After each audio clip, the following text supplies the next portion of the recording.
राम राम दोस्तों, मैं अरुण कुमार डायरेक्ट वैदिक रेमेडी चैनल में एक बार फिर से आपका स्वागत करता हूं। दोस्तों, आज चर्चा करेंगे बुध ग्रह जब कुंडली में 12वें भाव में होते हैं तो क्या संकेत मिलते हैं। Understanding of Mercury in the 12th house of horoscope. 12वें भाव को अगर हम समझें तो 12वां भाव होता है व्यय का, एक्सपेंसेस का, खर्चों का। हाउस ऑफ लॉसेज होता है धन का भी और शरीर का भी। इसके अलावा ये पहले भाव से 12वां होता है, 12th फ्रॉम फर्स्ट। तो आपके व्यक्तित्व या पहचान का खर्च हो जाना, लॉस हो जाना, उसका भी होता है। इसलिए मोक्ष का घर भी 12वां भाव होता है। और ऐसे स्थान, आइसोलेटेड प्लेसेस जहाँ पर कल्चर अलग हो या आपके जान पहचान के लोग कम हो, उन स्थानों को भी 12वां भाव रिप्रेजेंट करता है। मठ होते हैं, जो आश्रम है, जेल है, हॉस्पिटल है, विदेश यात्रा है, फॉरेन जो लैंड होती है, इन सब का जो कारकत्व है वो 12वें घर में होता है। आध्यात्मिक उत्थान, स्पिरिचुअलिटी, जो अदर एस्ट्रल रेलम है, उसको भी 12वां भाव रिप्रेजेंट करता है। सपनों की दुनिया का, फैंटेसी का, नींद का, कल्पना का, इमेजिनेशंस का, इनका 12वें भाव से संबंध होता है। बुध को अगर समझे तो बुध आपकी बुद्धि है, बुद्धिमता, इंटेलिजेंस, प्रॉफिट और लॉस की जो समझ होती है वो बुध होता है। किसी भी तरह की जो गणना होती है, कैलकुलेशंस एंड एनालिटिकल स्किल्स, ये सब बुध है। आपकी याददाश्त, सीखने की अक्षमता, आपकी वाणी संवाद अक्षमता, किसी भी तरह का जो कम्युनिकेशन स्किल होता है, लिखना और पढ़ना, व्यापार, trade, buying and selling of goods, ये सब बुध के कारकत्व में आता है। चीज़ों और विश्वों के विस्तार में जाना, ये भी बुध का कारकत्व है। लोगों और समाज से जुड़ना, नेटवर्किंग एंड कनेक्टिविटी, ये भी बुध का कारकत्व है।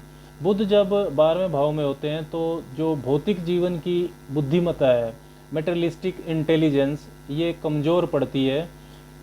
शुरुआती जीवन में यानी कि 15-20 साल की उम्र तक हो सकता है कि आपकी याददाश्त कमज़ोर रहे, शर्मीला स्वभाव हो, कम बोलना, भीड़ में असहज, अनकंफर्टेबल हो जाना, ये सब हो सकता है। आपकी जो बुद्धिमत्ता है, कम्युनिकेशन स्किल्स, ये दार्शनिकता के विषय में, काल्पनिक दुनिया में, एब्स्ट्रैक्ट थिंग्स में, आध्यात्मिक दुनिया में, इन विषयों में ज़्यादा चलेगी।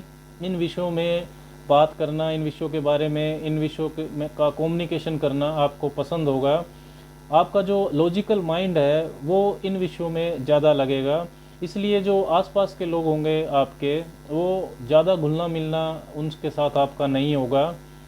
बहुत कम लोगों से आपके विचार मिलेंगे। इसलिए अकेले रहना, आइसोलेशन में रहना, ये आपके व्यक्तित्व पर गहरा प्रभाव डाल सकता है।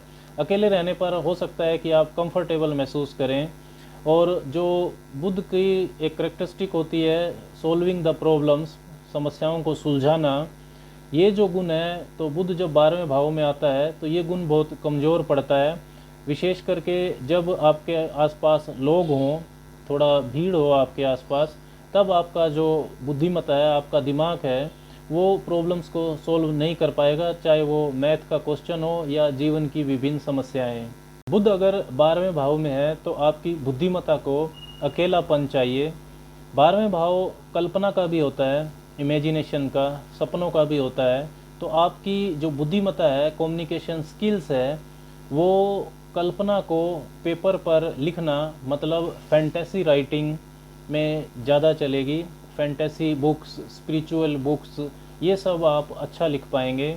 12वां भाव चैरिटी का भी होता है, लेकिन बुध धन प्रबंधन का ग्रह है। बुध अगर 12वें भाव में हो तो व्यक्ति धन बहुत सोच समझकर खर्च करता है। बुध अगर 12वें भाव में है और अगर पाप प्रभाव में भी है, पीड़ित है, तो आपको speech problem, speech impairment, neurological problem, psychological समस्या भी हो सकती है। शिक्षा प्राप्ति में भी तब आपको बहुत संघर्ष करना पड़ेगा। और व्यापार के लिए भी 12वें भाव में पीड़ित बुध का होना शुभ नहीं होता है। नेटवर्किंग और कनेक्टिविटी का कारक बुध अलगाव और आइसोलेशन के 12वें भाव में निराश होता है। सेल्समैनशिप और मार्केटिंग के लिए बिल्कुल भी शुभ नहीं होता। बुध की 7वीं दृष्टि 6ठे भाव पर जाती है, तो अगर मनी मैनेजमेंट प्रॉपर ना हो तो बुध का ये प्रभाव कर्जा, लोन्स को बढ़ा सकता है। बुध की दशा में ध्यान रखना चाहिए। बुध दोस्तों घरों में युवराज है, राजकुमार, घूमना फिरना, राजा का संदेश पब्लिक तक पहुंचाना, लोगों से जुड़ना, लोगों से जुड़ना, घुलना मिलना, ये सब बुध के काम है। मतलब बुध के पास वर्चस्व तो है, अथॉरिटी है, क्योंकि वो राजकुमार है, लेकिन कोई विशेष जिम्मेवारी उस पर नहीं है।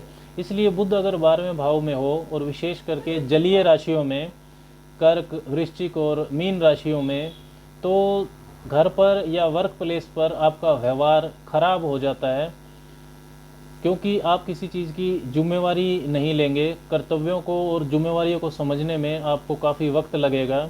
लेखन और राइटिंग एबिलिटी ज़्यादा अच्छी होती है स्पीकिंग एबिलिटी से जब बुध 12वें घर में होता है।